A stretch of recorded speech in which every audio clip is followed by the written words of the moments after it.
Es ist schon wieder viel zu lange gut gegangen. Mein X hat mich wieder mal mit der Motorkontrollleuchte gestraft. In meinem konkreten Fall sind die Lambda-Sonden fällig, bzw. deren Heizung.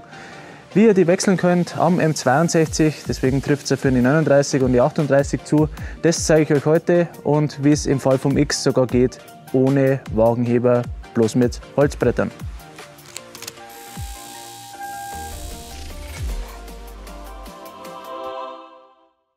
Wie ich es vorher schon gesagt habe, es geht relativ einfach mit Holzbrettern. Ich nehme da einfach 2 so Balken. Das reicht ganz genau dafür, dass man perfekt unter das Auto krabbeln kann. Den werden wir jetzt einmal draufstellen und dann schauen wir erstmal im Fehlerspeicher rein.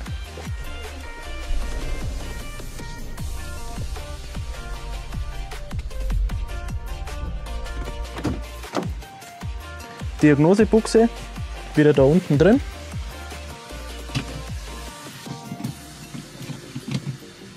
Ich verwende hier das Do-It-Auto-Interface.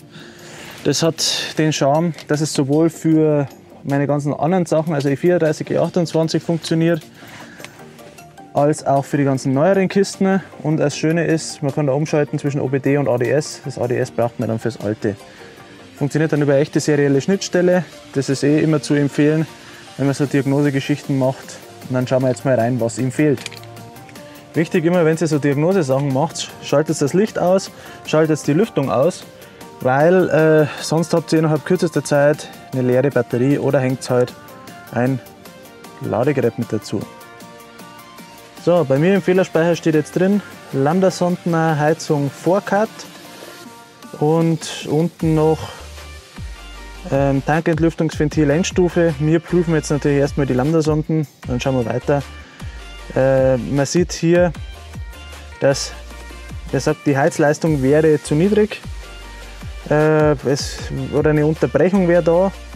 Und das heißt MIL ein, also Motorkontrollleuchte ein. So wie es natürlich gehört, muss ich zum TÜV. Infolgedessen hat sich der X natürlich gedacht, jetzt ist der richtige Zeitpunkt, dass wir erstmal mit der Motorkontrolle daherkommen. Als Lambda-Sonden habe jetzt ich die von Bosch besorgt. Mal ein bisschen drauf schauen. Da ist so ein, ja, sagen wir, fälschungssicheres Siegel drauf. Und Bosch ist natürlich Erstausrüster. Wir haben jetzt die 2 Lambda-Sonden 90 € gekostet. Das ist natürlich völlig in Ordnung. Schauen wir wie folgt aus. Das ist schon mit dem neuen Stecker da. Und wo man sehr schön erkennt, dass es Qualitätsware ist, da ist das Gewinde eingefettet.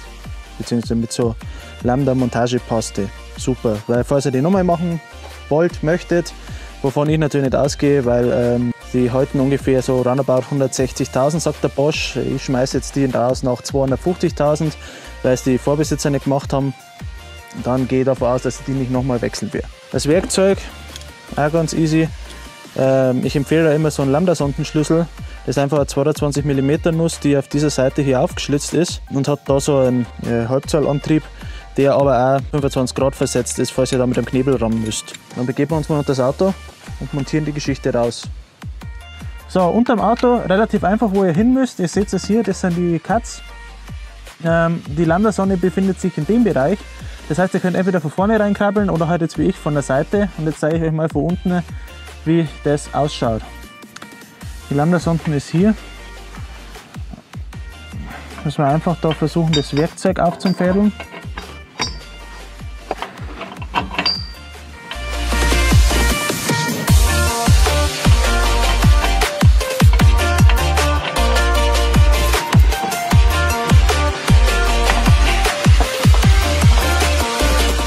Lose ist die Geschichte. Jetzt können wir eigentlich das Werkzeug auch wieder abnehmen. Wo man gerade schon da ist, da oben ist es angeschlossen. Einfach rausziehen. So, den Stecker kriegt man jetzt ganz einfach auf. Und zwar hebelt man da die Verriegelung auf. Man schon die erste Seite offen und dann kann man es einfach auseinanderziehen. Das ist natürlich schön mit den neuen Generationen an Steckern. Da tut man sie natürlich relativ einfach erledigt.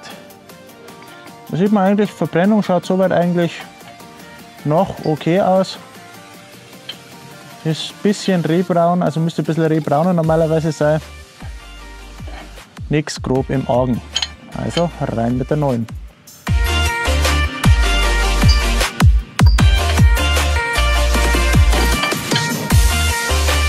Mal ein bisschen darauf aufpassen, dass man den nicht verkantet ansetzt. Weil an der Stelle Gewinde nachschneiden, das wollte ich einfach nicht. So, muss ich ganz einfach mit 2 Fingern reindrehen lassen. Anziehen könnt ihr dann ohne Probleme mit dem Gabelschlüssel machen. Jetzt geht es ja nicht mehr darum, dass ihr das Gewinde, sage ich mal, abdreht. Es geht ja ums Festziehen. Und das bitte mit Sinn und Verstand machen, weil nach Fest kommt ab und ihr möchtet die vielleicht irgendwann mal wieder rausbauen. So, stecken wir mal schnell noch an. Da kann man nichts verkehrt machen. Schauen, wo die Rasten außen sind. Der Stecker ist geführt. Das heißt, auch den könnt ihr nicht verpolt reinbauen. 50-50 Chance. Passt. Danach nicht vergessen, wieder einklicken. Und auch ganz wichtig, nicht bloß da oben einklicken, nicht bloß hier einklicken, sondern auch da oben am Getriebe, weil beim X da die Kardanwelle noch ist. Weil man sich natürlich einbildet, man muss natürlich unbedingt auf V8 fahren, wenn wir das Ganze auf der anderen Seite auch nochmal machen. Das Schöne auf der Beifahrerseite, da geht es natürlich einfacher, weil da keine Kardanwelle mehr im Weg ist. Noch so ein Tipp, wenn ihr das Problem habt, dass ihr keinen Lambda-Sondenschlüssel habt, dann klipst das erst aus, weil wenn ihr das nämlich erst ausgeklipst habt, dann könnt ihr mit einem Ringschlüssel den da drüber bewegen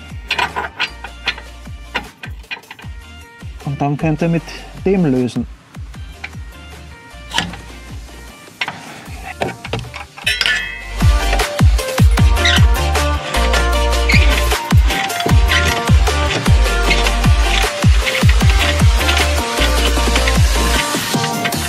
Dann schauen wir uns mal die hier an. Die schaut schon deutlich schlechter aus. Gefällt mir nicht so. Da sind schon Ablagerungen drauf. Also die war auf alle Fälle mehr fällig als die andere.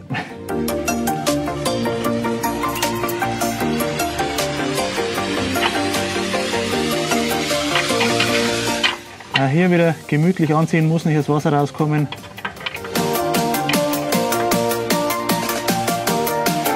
Zusammenstecken, bis klickt.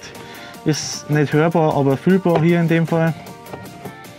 Schauen, dass dieser Stecker gescheit verschlossen ist, dass da kein Wasser reinkommt und dann wieder oben einhängen.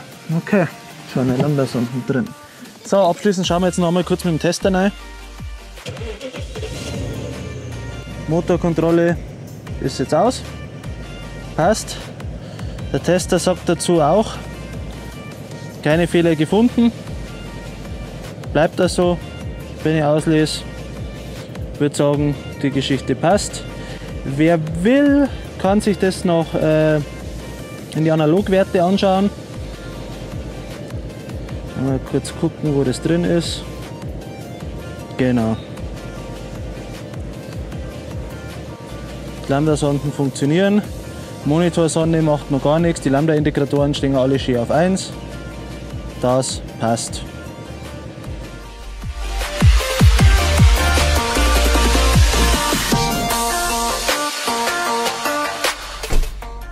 Läuft wieder wie ein Kätzchen. Was ich jetzt noch beobachten werde ist, normalerweise ist es so, bei allen Lambda-Sonden, die ich bis jetzt tauscht habe, die schon weit über die 200.000 drüber waren, dass der Spritverbrauch deutlich sinkt. Ich monitor bei der Kiste mit dem Spritmonitor.de mit, was der ungefähr braucht, beziehungsweise ziemlich exakt sogar.